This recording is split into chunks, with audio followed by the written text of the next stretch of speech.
Enseigne-moi, Seigneur, ta volonté.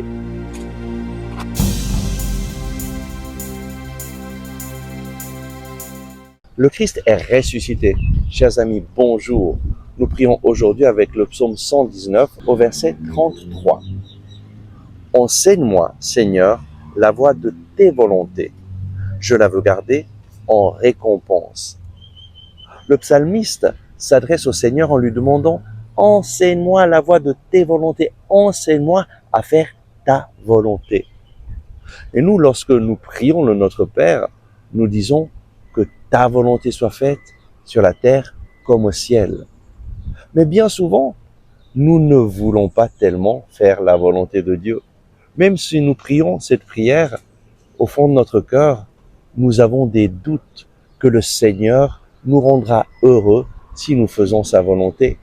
Par exemple, au niveau de notre sexualité, beaucoup de personnes pensent mais moi, il faut que je fasse ce que mes instincts me disent, ce que je sens qu'il faut que je fasse, et je veux pas me laisser limiter par ce que Dieu dit, par les commandements. Il faut pas faire ça, il faut pas avoir des relations sexuelles avant le mariage, il faut pas ça. Bon, ça m'intéresse pas. Moi, je sais bien ce qu'il faut faire.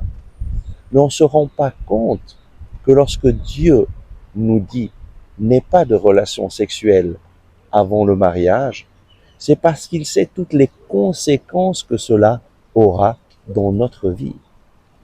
Je me rappelle, j'étais aux États-Unis et je rencontrais des jeunes et je demandais à une fille, tu aimerais te marier? Et elle me dit non, moi je vais jamais me marier. Ah oui, mais pourquoi? Ah, parce que les hommes sont tous infidèles. Et moi je lui dis, excuse-moi, mais c'est un mensonge que tu viens de me dire. Les hommes ne sont pas tous infidèles, mais les hommes avec lesquels tu as couché ont été infidèles. Tu as donné ton corps à plus d'un homme. Et c'est là que tu as été blessé. Parce que lorsque tu donnes ton corps à un homme, il y a une partie de toi que tu lui donnes. Et lorsqu'il t'est infidèle, tu vas être brisé. Tu vas être détruite intérieurement. Et c'est là ce que malheureusement tu as fait l'expérience et tu es brisé parce que tu as donné ton corps à plus d'un homme et ils ont été infidèles.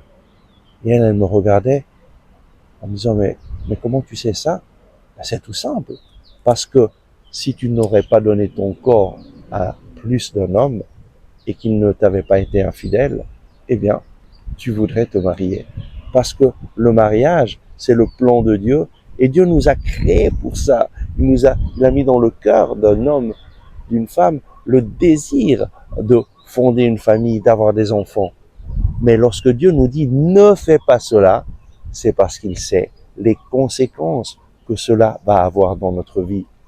C'est lui qui t'a créé, c'est lui qui t'a fait tel que tu es. Il connaît toute ta psychologie, tes émotions, et il sait tout ce que tu vis. Et aujourd'hui, avec le psalmiste, le Seigneur t'invite à lui demander, Seigneur, donne-moi de faire ta volonté. Parce que c'est lorsque tu fais la volonté du Seigneur que tu vas vivre heureux dans la paix et dans la joie.